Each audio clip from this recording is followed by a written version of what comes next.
Trigger warning. This podcast episode features discussions of emotional and narcissistic abuse.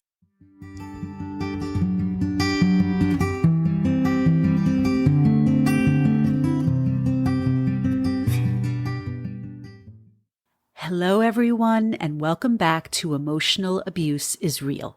I'm your host, Serene Leeds, and I'm so glad you're here. I can't wait to share today's episode with you. My guest is Nina Batista, a licensed clinical social worker and emotional abuse survivor who shares her insights on new developments in the studies of narcissistic abuse. But as always, before we get into today's episode, I have a few requests. First of all, please make sure you're subscribed to this podcast on either Apple Podcasts or Spotify. Second, please follow me on Instagram at Serene Leeds Writes. That's SarenLeedsWrites. I've provided the link for you in the show notes.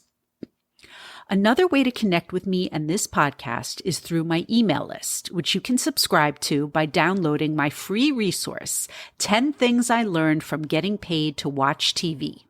This download is a collection of some of my best writing tips and tricks, all of which I learned from covering television. My email list is a great way to stay up to date on my latest published articles, new podcast episodes, and to connect with me if you're a business or brand owner. Did you know that in addition to my journalism work, I'm a professional writer specializing in website and email copy? Well, now you do. And if you're in the market for someone who can make your business copy sparkle, I'd love to talk to you further. The sign-up link for my free download, 10 Things I Learned from Getting Paid to Watch TV, is available in both the show notes and on my website, SerenLeedsWrites.com. That's SarenLeedsWrites. Speaking of my website, are you mulling over possibly hiring me to do some fabulous copy work? Hey, that's awesome, but don't just rely on my own self-promotion. You can find several glowing client testimonials over on SerenLeedsWrites.com as well. As for the podcast, this is your friendly reminder that if you're a listener and you'd like to share your story on Emotional Abuse is Real, please don't hesitate to reach out via Instagram DM or via email at hello@SerenLeedsWrites.com. Anonymous guests are always welcome.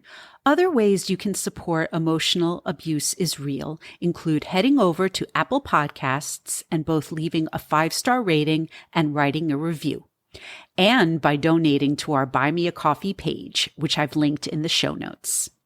As I've said before, this is a one-woman operation, and your donations help fund the podcast's production costs. If you can, please share this podcast with anyone who might benefit from it.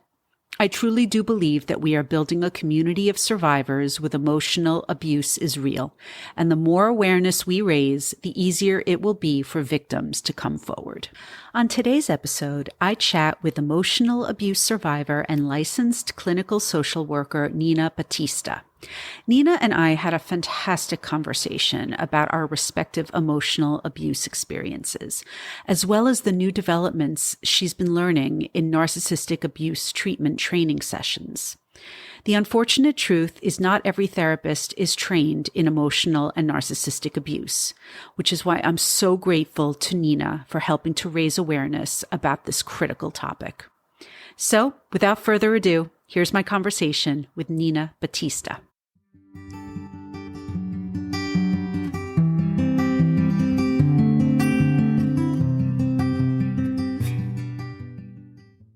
My name is Nina Batista. I am a licensed clinical social worker, and I am a survivor of narcissistic abuse as well. So my specialty is helping other survivors heal from that insidious emotional abuse. Well, I'm so happy to have you here. So we have a lot to talk about, and since you are a survivor as well, I would love it if you could share your story to kick things off. Absolutely. So Yeah.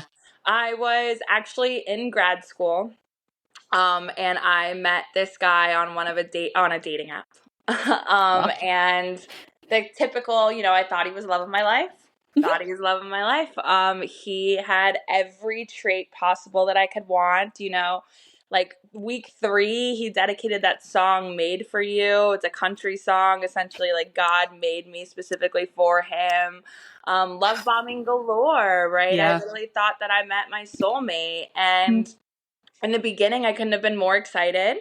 And he slowly started to throw digs at me. Mhm.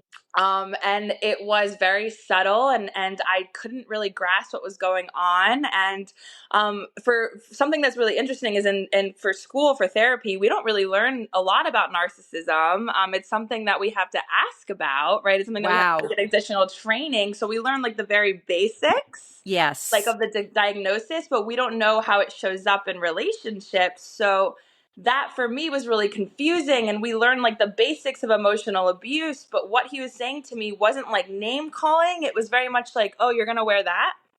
uh Yep. oh wait, your nails, you didn't do your lashes today, what? What? Or it would be, randomly he would withhold affection from me. He didn't want to Mhm. kiss me because I wasn't wearing an outfit that he liked. Uh-huh. And I Uh-huh. started to feel really confused, and I'm like, well, what's going on? Right? What's going on? Cheated on me, blamed Mm, me for it. of course. I was too controlling Oh, were because you? I wanted one date night a week with my boyfriend.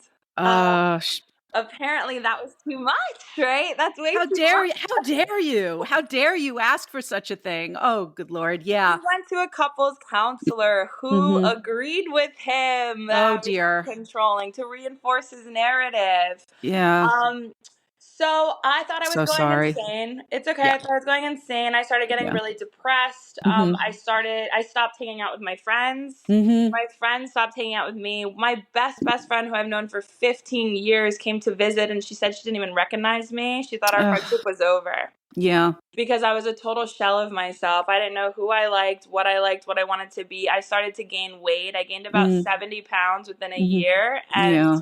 then my boyfriend used that as an excuse to not have sex with me, Ugh. Yeah. saying I don't take care of myself. Right. Um, so this was all going on. My parents didn't even see it. They thought he was the nicest guy ever. I Mhm. wanted to Mhm. break up with him. He triangulated my parents against me, and they were like, Oh, Nina, what are you no. doing? He's such a nice guy. So Ugh. I was like, okay, yeah, he's such a nice guy. Maybe I'm making but then I started Googling abuse, and I started Googling verbal abuse, and it started to click. And I'm like, hold on. Mhm. Like, I read The Verbally Abusive Man by, I think, Dr. Patricia Evans. And it Mhm. was Mhm. like, boom, boom, boom, my relationship. Boom, boom, boom, boom, boom. Yeah. And I've learned about covert narcissism. And that is Ah. when it hit me. Because my Yes. ex wasn't that overt, in your face, like really loud. He was that really nice guy that Mhm. I would get gaslit by all the friends being like, you're so lucky that you're with him, because he'd be so nice in front of people. And then in the Yes. car, that's when he would avoid me. That's when he would withhold affection. He wouldn't even hold my hand. And Mhm. I think something that's so important is that takes a total toll on your self-esteem when your own partner won't touch you romantically, doesn't want to Yeah. be with you, doesn't want to have sex with you. Mhm. Mhm. It's like, what is wrong with me that my boyfriend of 4 years doesn't want to be sexually intimate? Absolutely. We got to a place where financially he was making all this money, don't know where it was going. Mhm. Because we had to move back in with my parents, because we live Hmm. in Florida, and the Mhm. market of the housing just skyrocketed. We couldn't afford to live alone. Yeah. We weren't paying rent, but he also now couldn't take me on dates. Mhm. Why not? We live in my parents' house rent free. Where's all your money going to, Yeah. right? Yeah. Yeah. Um, so short story, a month before I wanted to break up with him, he told me I was the love of his life. He was going to change. He was going to go to therapy. He had a ring. He was going to propose. Uh-huh. A month later I lost my brother 10 years ago, but it was my deceased brother's anniversary, the anniversary of his Okay. death. Sure.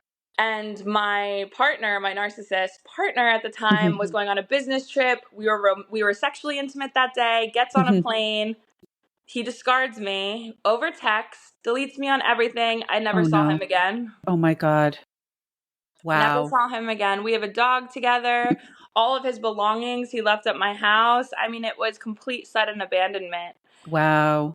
And I was thrown through a whirlwind of emotions of what the Sure. hell is going on? What is wrong with me? Where did this man just go? He just told me he wanted to be the father of my children. Mm-hmm.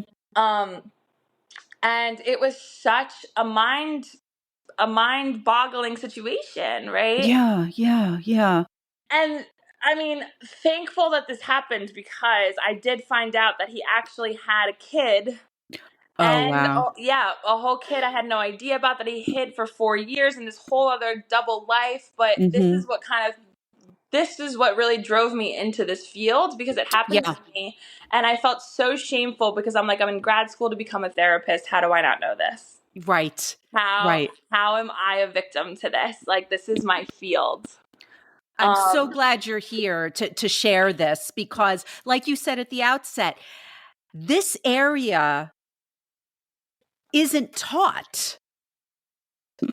So I'm so grateful that you're here to share this story. Okay, so that's awful. This happened while you were in grad school. So, Yeah, so for the first few wow. years and then the last 2 years that we were together for 4 years. So yeah, we Okay. were in grad school. Okay. So and that's fun fact. Yes. um, is when they prey on you.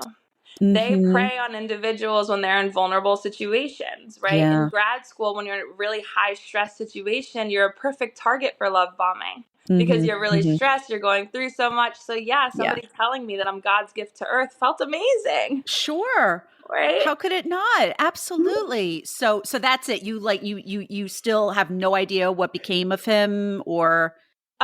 Apparently not. He moved to Philadelphia. He was cheating on me. So I was helping him with this business he was obsessed with NFTs at the time, right? He also had a gambling. Oh God, another red flag. A huge, huge. He was obsessed with NFTs at the time, and he Yeah. thought this was the big thing. And he was Yeah. creating like pictures of NFTs. And little did I know, I was helping him create this artwork for a girl that he was cheating on me with. Oh, I'm so sorry. It's okay. He Yeah. sent it to Yeah. her. He ended up moving in with her. He moved states. He moved all the way to Philly, lives with her, but apparently he has another girlfriend here in Florida, and Uh-huh. he goes back and forth between the two of them, and they have no idea. And You're better. I mean, you are so I know you are so better off. I Yeah. dodged a bullet. And then when it You really happened, did. I felt like my world was crashing down. But now that I'm out of the trauma bond and I'm in the Yeah. clear and I'm 18 months into healing, I Okay. can say that I dodged a bullet. Yeah, you did. Like, Yeah, God you was totally watching did. over me, and that this is exactly what needed to happen. Exactly. Okay, so you are a therapist, and so now I want to get into the main reason why you reached out to me, which is because you know that this is not taught in your, I don't want to call it generic, but run of the mill classes to become a therapist.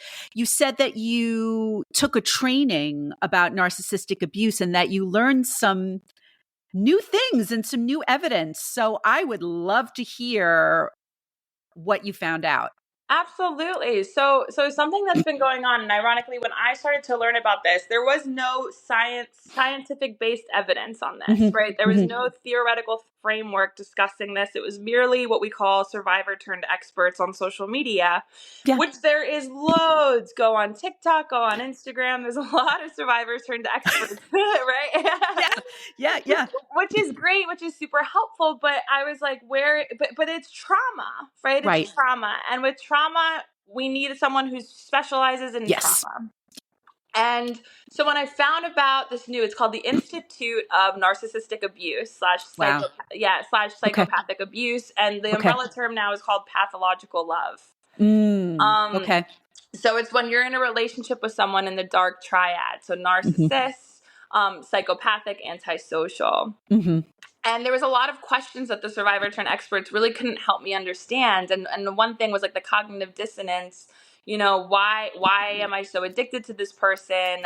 Why is this happening? Why am I a target? So something I really learned, and can they change? That's the question. Can they change? Yeah. So I did this training. I've done 2 trainings now. This one, and I'm also in coercive control, which is essentially the identical thing, right? Yeah. And what I learned is that 60% of narcissists are actually born with deficiencies in their brain. So the deficiencies in our brain that allow us to connect our actions to consequences, that part of their brain is under firing. Hence why they can't identify, oh, my behavior affected you. No, they can't link the two together. Okay. And if they can't link that together, they're never going to change, right? Because they can't identify that.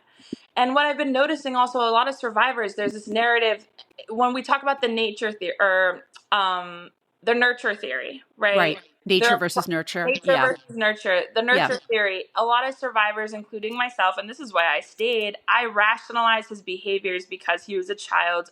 He was a product of childhood abuse. His mom was in active addiction. His dad was physically abusive. He was adopted by his mom. And me, of course, as a therapist, was like, oh, this poor man, he just needs therapy. He needs compassion. Yeah.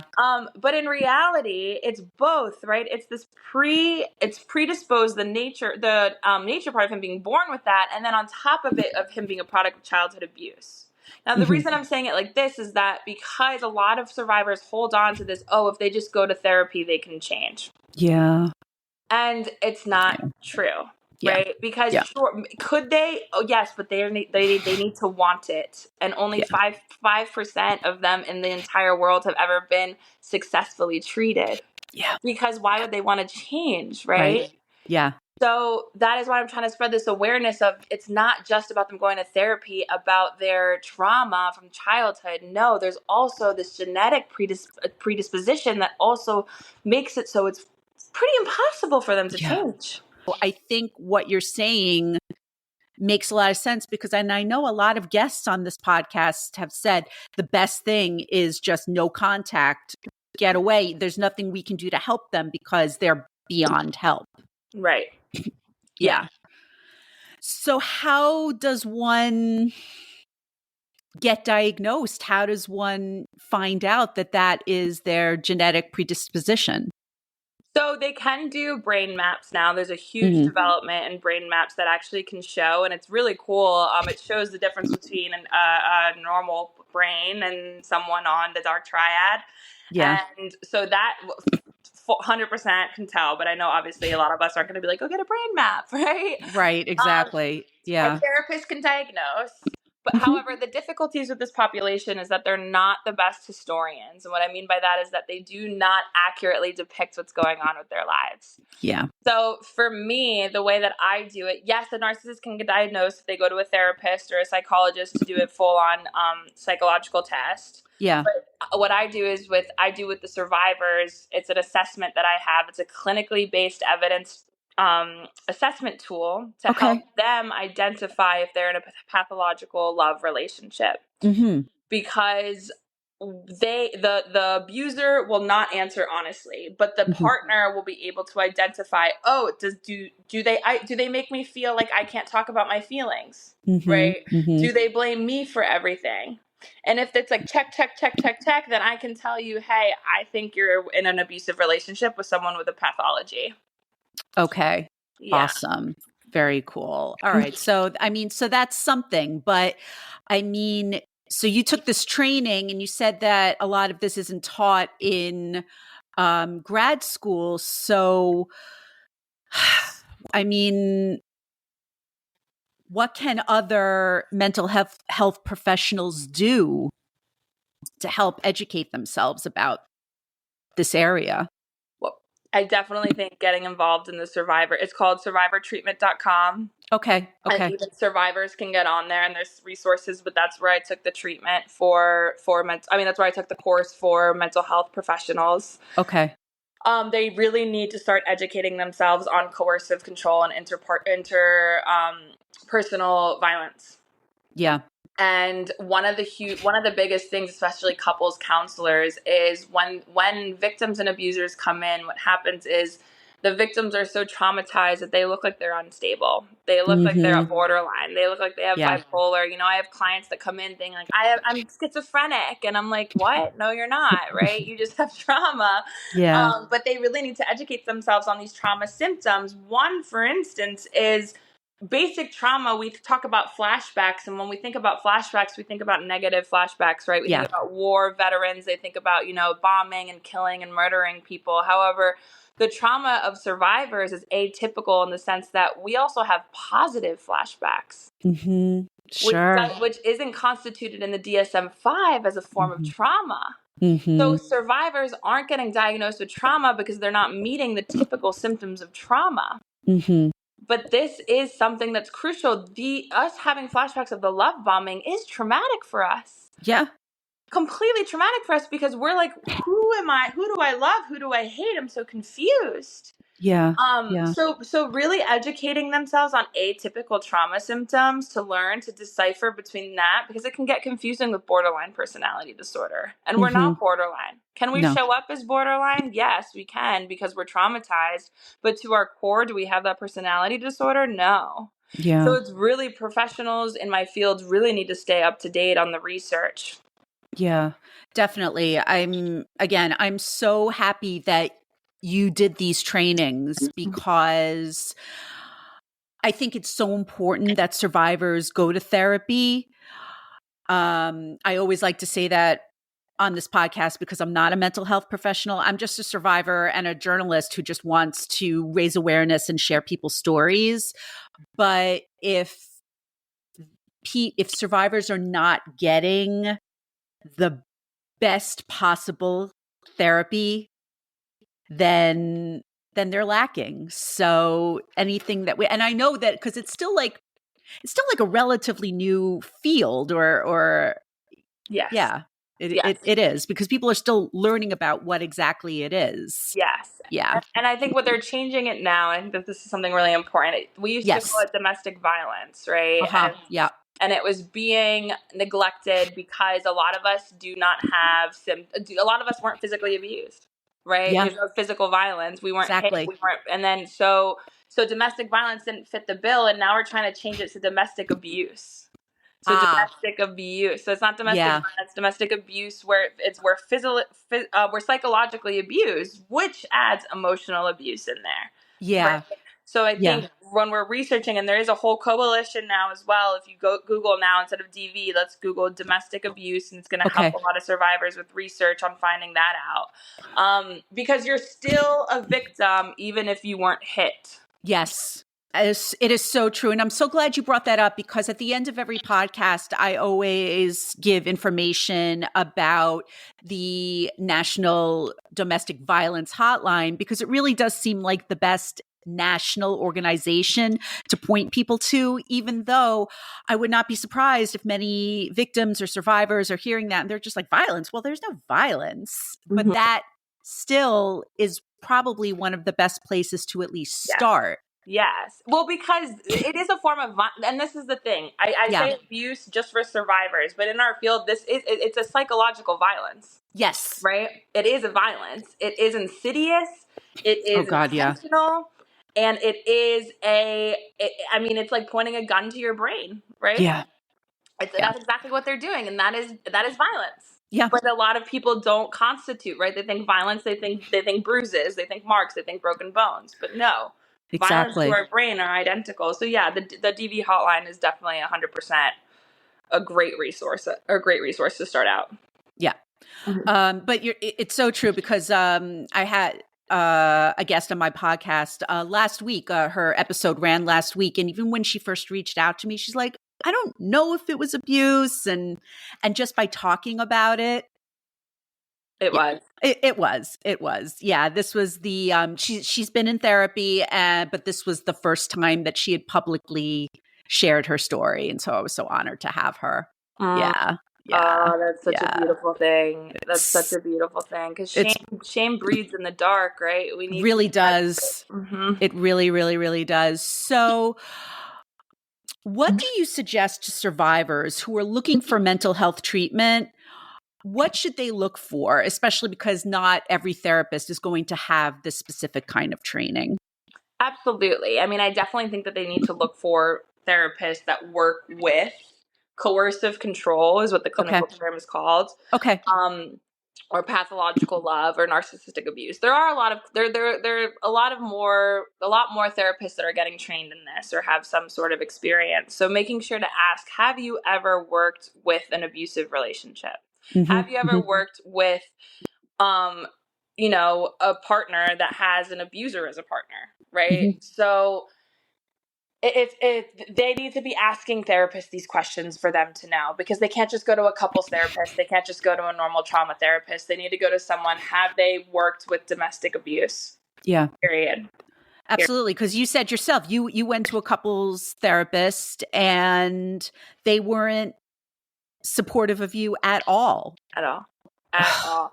At all. And Yeah. because and ironically, it's because I was asking the questions. I was like, what modalities do you use? And she took that as, you do seem kind of controlling, Nina, because you asked me these questions. So, maybe your partner has a point. And I'm Oh like, my goodness. I'm so so I was gaslit by by my the own therapist. And in therapist. my training, we even talk about this too, because we get institutionalized trauma, right? From therapists, from the court. I mean, the post-separation abuse, luckily I wasn't married, but the clients that I work with, I mean, it is horrendous. Yeah.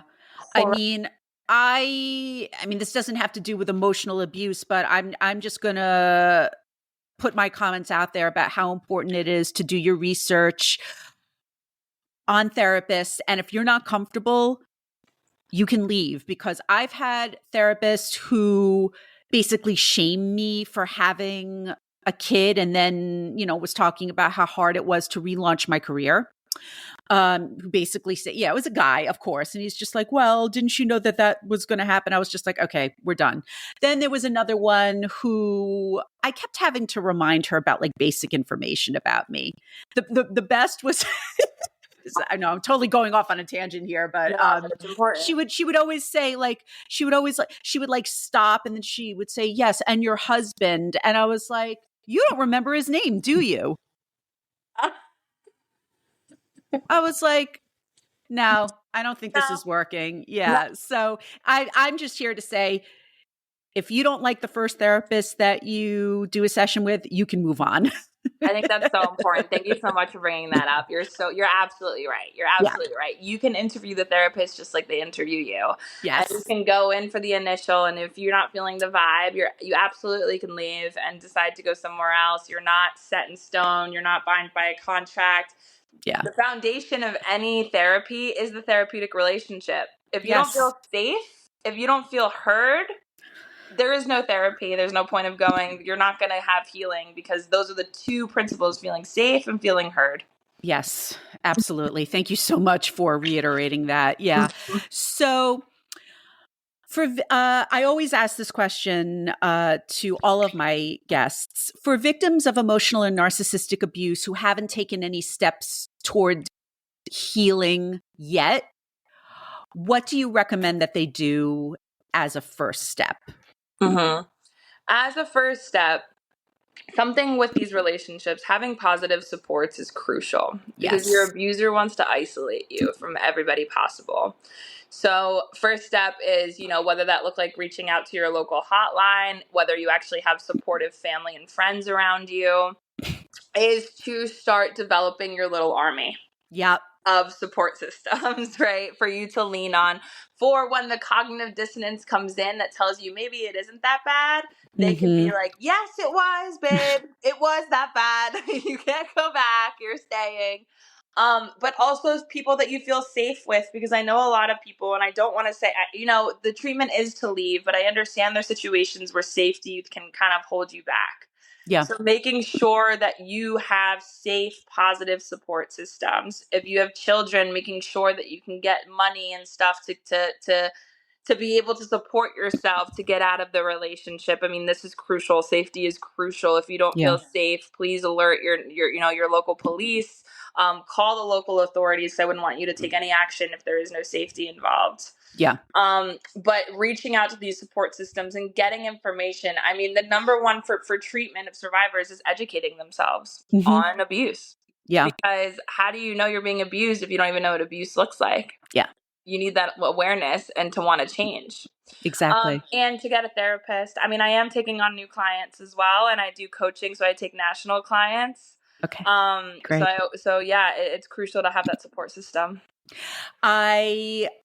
It's so true how in so many instances you need someone else to tell you that you're being abused, because I had no idea what emotional abuse was. So I learned that I was being emotionally abused by my boss a little over 10 years ago, and it was by my therapist. She was like, "You're being emotionally abused." And I was like, "What's that?" I had no idea. And then she would start talking about how he was a narcissist. And I was like, what? Yes, that's exactly what's happening. And since this was 10 years ago, I had zero support. I've discussed it a lot on this podcast, but yeah, like everyone was basically like, "Oh, I mean, that's just the way he is. You can deal with it." And I was like, "No, I can't." No, I can't. And it was pre-Me Too, because even though there was no sexual assault, anything like that, but I know that now no one would stand for his behavior. No one would. Yes, and I'm so good. I find it fascinating because you're right, especially in the work environment, which is so prevalent. It is So so prevalent. And people just chalk it up to, oh, it's a business. This is how they run it. Oh, it's not that bad. Oh, whatever. Just put your head down. Do it for the paycheck, right? Yeah. No. Absolutely not. And I was getting that messaging not just from the dudes, but from the women. The women. The thing with the women's situation at Rolling Stone was, and I'll send you, I've mentioned on the podcast, I actually participated in an article recently where a lot of former female employees at Rolling Stone talked about the environment there. Wow. And all the women, most of the women were in survival mode. There are a couple who have drunk the Kool-Aid and they're still there and all that. Most of the women were in survival mode. So even though I didn't appreciate that they weren't supportive of me, in a way, I understand why, because they were just trying to keep their own heads above water. And everyone had their own way of dealing with their situations. Like one woman, she kind of leaned into my boss's behavior because I'm assuming that she figured, you know what? This is the only way I'm going to survive. I'm going to just lean into how he's acting. Whereas I was like, no, I just put up a wall and that just made him angrier. And then I just had to leave. Mm-hmm. So, I mean, it's so hard to say because this was 10 years ago. Mm-hmm. But I knew that I had to get out of there. And then I just went for years not really talking about it outside of my little nuclear situation. I was talking about it with therapists. I talked about it with my husband, but still no one really wanted to talk about what happened to me because it was mainly like, oh my God, you voluntarily left a job at Rolling Stone? And I was like, yeah, man. And I have no regrets. Yes, I absolutely did. I did. And I have no regrets. So I can imagine how difficult that must be. Yeah, because especially, the public society puts so much pressure on us. And as females, and we're meant to be just take it. And men are meant to be the strong power leadership. And we're meant to just do what they say. Yeah. And no. And sorry, were you going to say something? No. I was just going to say that my boss truly felt that the Mad Men mentality was okay. So this happens all the time, but circling back to what you said in regards to the trauma response, right? Yeah. How some people, so you're absolutely right. And back then, 10 years ago, all we knew was fight, flight, freeze in terms of trauma responses. Yeah. Right. And one that's now, the body keeps the score. He finally shared with us about the fawning response.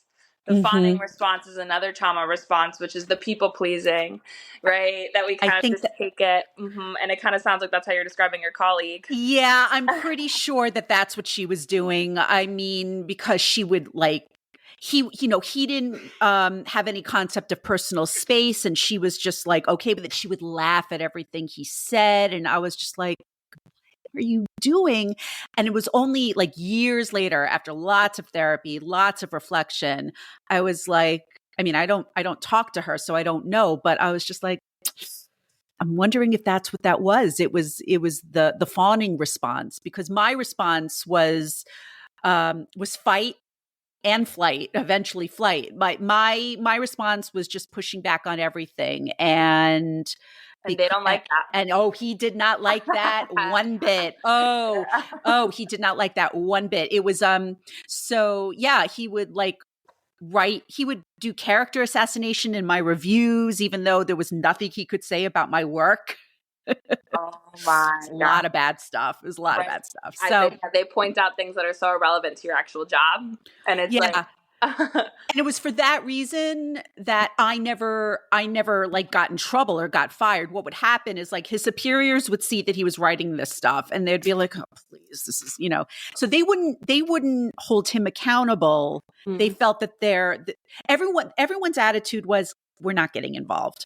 We're not getting involved. We're not getting involved. The bystander effect. Exactly. The bystander effect. So that's what would happen. Like he would tear me apart in my annual reviews, but I wouldn't get in trouble. I wouldn't get fired because the superiors would be like, well, that's just him being annoying. Let's just ignore that. We can't fire Serene. She's not doing anything wrong.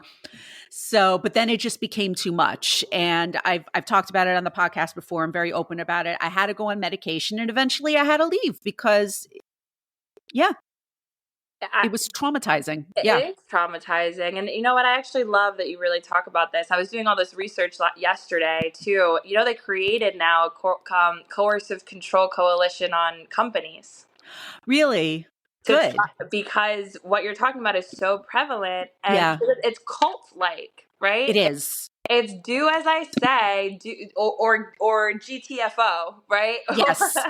Well, he wished he could be a cult leader. Like he was, he was like, he was never going to get that kind of a following. But that was because he was such a narcissist. That was all that he cared about. Like when he would hire people, he hired them more because of how they treated him, not because they were good at their jobs. But what started happening was like, he liked me in the beginning, so he brought me on, but then he saw that I was actually good at my job, and I became a threat. Yes. They want somebody they can control. Exactly. And if you have a brain of your own, you cannot be controlled. Exactly. That's exactly what happened. That's exactly what happened. And yeah, I talk about it so openly now because I really wasn't able, because nobody was listening for a really long time. And yeah. And I try, I don't want to make this podcast about me but since so many people are talking about romantic relationships, that's not the only type of emotional abuse that can occur. I mean, a lot of people come on this podcast, they talk about their romantic relationships, but they also talk about workplace, friends, parents. Girl, I have a plethora of examples. Sure. I could also. I had experience in my workplace environment as well, similar. Yeah. And that's why I got really excited when you brought that up too, because you're absolutely right. You're right. Romantic partners is the one thing a lot of people talk about. Parents are another thing. Workplace are another thing. And I think with the when I found this coalition of the companies right last night, I got so excited because I think a lot of jobs get away with this. I'm sure they do. They get away with this BS as a work culture that, they mask it into like, oh, we work hard and this is the values and we want everyone to be like this. But in actuality, if you parallel it, it is literally like a cult. It really is. And it's that's one of the many reasons why I actually have no interest in ever working for a company again. It was between my experience at Rolling Stone and also once I became a parent and I needed a more flexible work situation. Because it's true, the companies who are like, oh, we're a family, devote your life. And it's like, no, no, no, no, no, no, no, no, no. I can't do that anymore. I cannot do that anymore. I was like, no, no, no, no, no, no. Oh my God. Yeah. We are on Yeah. the same boat. I'm in the middle of opening up my own practice because I cannot. I mean, I think I just want to say this. The biggest red flag is when a company says we are like a family. Yes. If they Yes. say that, run like there is no Yes. tomorrow. Run the So fastest true. sprint. It's Because so we true. are like a family means that I'm okay with talking to you any way that I want to talk to you, however I want to talk to you, and I'm going to mask it in. We're family here. No. We just really care about each other. No. No. No. No. No. That is No. not, they blur the lines and they pick and choose when it's appropriate. Oh, it's appropriate when you do it, but God forbid I ask a question, then I'm being defiant, that I'm Exactly. causing a problem. And I remember my boss. So I got married about 6-7 months after I started at Rolling Stone. And I know my boss was insulted that he wasn't invited to our wedding, but he saw that because I had made a couple of friends in the workplace they were invited. And he's like, oh, so I saw that she was there. And I'm like, yeah. And your point? yeah. And yeah, she was and you weren't. It's very simple. Yeah. Yeah. He probably freaked out. Yeah. It was really creepy. I was just like, no, we don't have that kind of a relationship. Right? I'm under no obligation to have you there. No. No. Why would you? I had a boss one time cry because she wanted to be my motherly figure. And I'm like, you treat me like crap. The same thing as you. She never, ever gave me critique on my actual job performance. It was, you left a Diet Coke in your office. You act like a child. No. I was like, first of all, I never left a Diet Coke in my office. Okay, I just want to say that. Second of all, really a Diet Coke can means I act like a child. I act like a child.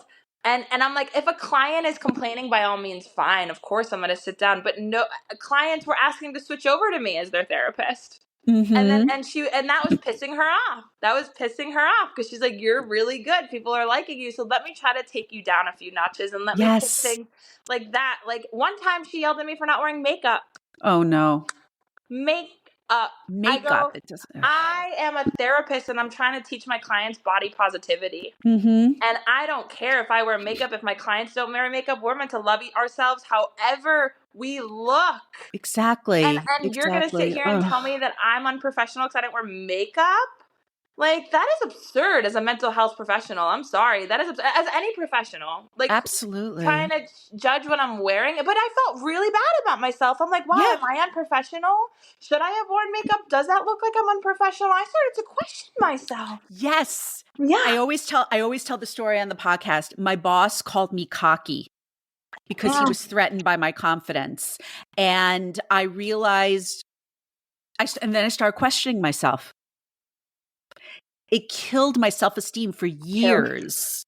Killed it. Because we're compassionate, self-reflecting people. Yeah. We take this feedback and we're not closed-minded like they are, right? We'll take it and we'll think and we'll reflect and be like, are they right? Are they not? Because that's what a healthy human does when we're trying to have a relationship, but it ends up backfiring because no, they're gaslighting us and we start believing this false narrative. Yeah. And it crushes your self-esteem. I mean, I started to question my ability to be a therapist all because I didn't wear makeup one day to work.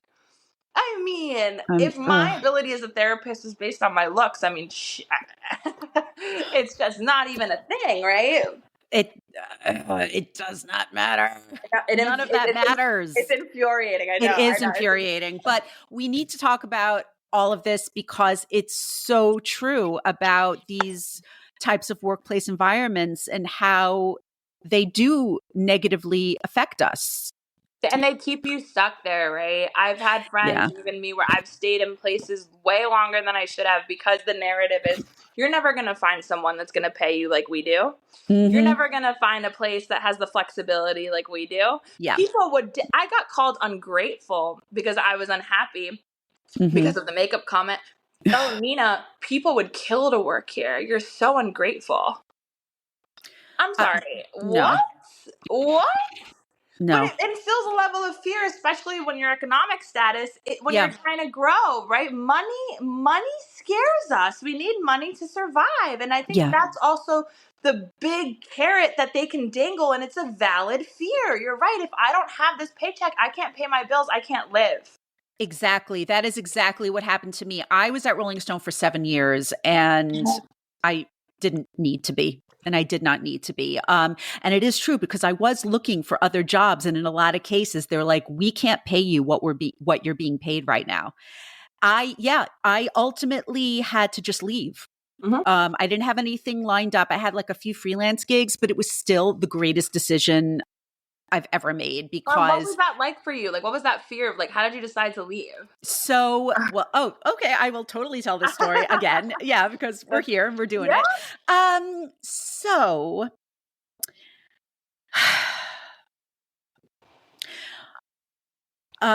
we had a huge blow up at work. It was very, very, very late at night. I was working on a cover story, and okay, let me backtrack. First, so this was August 2014. Robin Williams died. We now know he died by suicide. And that affected me really, really strongly. And then like a week or two later, we were closing the cover story on him.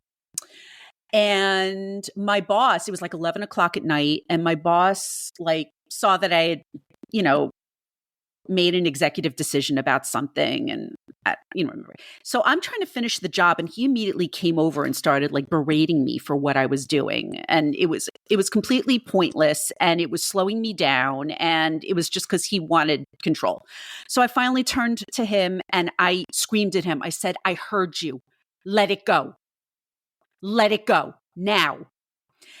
And I just kept going. And he's like, you're in serious trouble. And I was like, oh, ooh, I mean, I didn't say this, but I want to be like, ooh, you're going to send me to my room, Dad? Right. That's what it felt like. It was awful. Send me to the principal's office. Right. Yeah. Send me to the principal's office. And it was like for the first time I had truly stood up to him. And I finished everything, I finished closing the article. And that was when a female colleague came, because I tried to like go to her for support and she's like, I'm not getting involved. And I was like, okay, well, you're useless. You're useless. All right, goodbye. And so, so I closed the article. He left and he comes over and he's like, well, that was unfortunate. And he was like standing there, he's waiting for an apology. And I did not give it to him. I did not give it to him. And then then I went home and I was just like, okay, I don't need this anymore. Something really clicked in me. I was like, all right, I think it's time to really start planning my escape, so to speak. So I knew that this guy was going to want to try to have like a private conversation with me to discuss what happened. And that was another reason that I couldn't stay there anymore, because he loved to have these private conferences with me that were just character assassinations. And it was a control thing and it was very uncomfortable and I just couldn't do it anymore. Mm-hmm. So I figured I would spend the next few weeks or whatever trying to line up freelance assignments, preparing, writing a resignation letter, and just basically waiting for the right moment, basically trying to get as many paychecks I could, while I was still there. And then when he inevitably said that he wanted to have a conversation with me, that was when I resigned. I love that. And he was completely taken aback. He was like, where did this come from? I was like, this really shouldn't come as a surprise to you. It Oh, really that's my shouldn't. favorite. They'd Yeah. always do that. They're like, "Wow, I'm so confused. I'm so Right, right, confused." right. That's exactly what happened. What do you mean you're confused? Yeah. What do you mean you're confused? Like, I was we've like, had wow. countless conversations about this. The gaslighting continues. It's like, Exactly. like, are we in the same world, babe? Exactly. Are we He's in the same still, environment? that is exactly what happened. And he was so confused by this. And I was like, it's time. I'm leaving. And he was trying, he was trying to get me to reconsider. And I was like, no, this is happening. Absolutely not. I'm leaving. Absolutely And not. then, I think it was like a week before I left, he tried to have another private conversation with me again. And then I finally said to his face, I said, no, this is one of the reasons why I'm leaving, because I'm not comfortable having these kinds of conversations with you. If you want to have a conversation with me, we can do it right here in front of everybody. Yes. We're not going to a separate room. We're not doing anything. Yeah. He was so insulted that was it. He never spoke to me again. And then on my last day, the man who would come to work sick, because he, of course, believed that the office couldn't function without him, called out sick because he was a coward. I mean, it's you have to laugh because it's I laugh now. I laugh now. yeah, And now, yeah. everyone saw how happy I was after I left. My career flourished after I left. Yeah, it was I love the that for you. best decision I made. I'm Best so, career decision I made. Yeah. and I think it's so important to talk about that because the level of fear that paralyzes us. I mean, Yes. I've experienced that with the job, with the relationship, whatever. Like, I literally feel like I'm being shackled with fear because I'm like, I can't leave. I can't leave. I can't leave. I'm not going to find anything better. And I think Exactly. hearing somebody, like hearing your situation and hearing that it's the best decision you ever made, regardless of that, is so crucial for other victims to really understand that there is light at the end of the tunnel. There is. No, There it is. doesn't feel like it. There is a way out. Yes, absolutely. Because I mean, I rediscovered happiness after leaving. And yeah, I still talk about the positives at Rolling Stone because there were. I always like to share that I have met Taylor Swift. Thanks to that. Oh my God, I'm so jealous. She's all over her. Travis Kelce, love it. Yes. This was when she was very young. This was a long time ago that Yeah. I met her at the very beginning of her career. But we had a nice little conversation. Ironically, it was because my boss wanted me to get her autograph for his niece. Interesting. Well, at least you got to talk to her. Got to talk to her, and she was very nice, and it was wonderful. So I always get to share that story. So so that is, in a nutshell, my emotional abuse story, which I've shared many, many times on this podcast. But I don't really get tired of sharing it because I think it's really important. It is really important. It is really important. And that's why, I have my TikTok, my Instagram, I retell my story as well because Good. We need to keep saying it, and it inspires other survivors to start speaking up. And it also, honestly, I started in the beginning when I started watching videos or even listening to podcasts, it made me feel so validated hearing other people. I'm like, I'm not crazy. I'm not psychotic or delusional or anything else in the playbook that they try to throw at me, right? Ungrateful. No, this is really happening to me, and I'm having an appropriate reaction to being mistreated.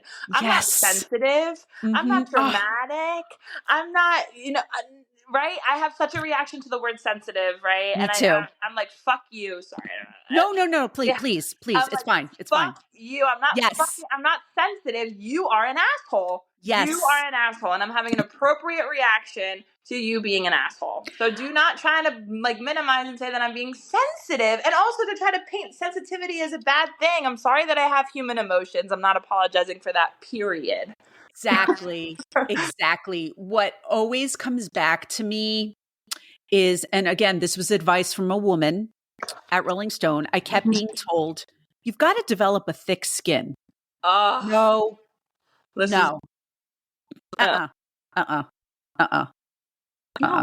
the fuck does that even mean? Exactly. Right. And I was just like, I can't. I think there's something wrong with how I'm being treated.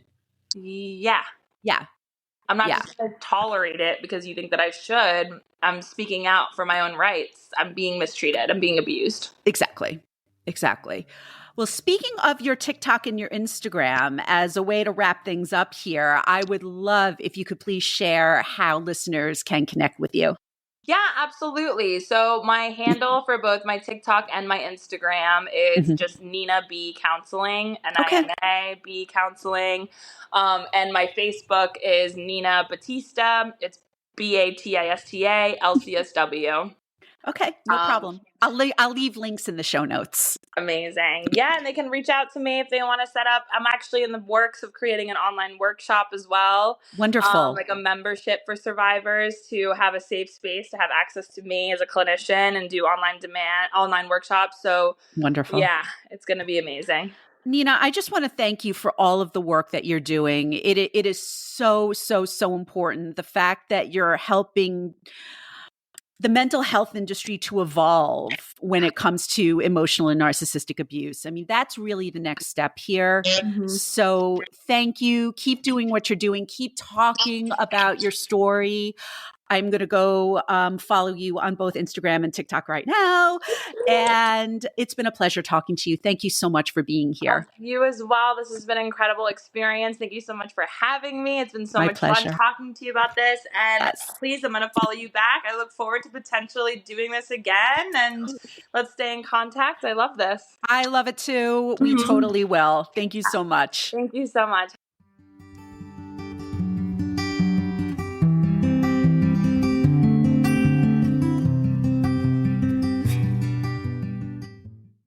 Thank you for listening to my conversation with Nina Batista on Emotional Abuse is Real. If you would like to connect with Nina, I've left her social media links in the show notes. If you would like to share your emotional abuse story here on the podcast, please don't hesitate to reach out via email at hello@sereneleadsrights.com or through Instagram at sereneleadsrights. Please note that this podcast should not be used as a substitute for professional mental health services. If you are a victim of emotional abuse and need help, please call or text the Suicide and Crisis Hotline at 988 or call the National Domestic Violence Hotline at 1-800-799-7233. You can also text START, S-T-A-R-T, to 88788. Once again, don't forget to subscribe, rate, and review the podcast on Apple Podcasts. Follow me on Instagram. Go grab my free download, 10 Things I Learned from Getting Paid to Watch TV. And if you can, please support us through our Buy Me a Coffee page. Thanks so much for listening, and I'll see you next time.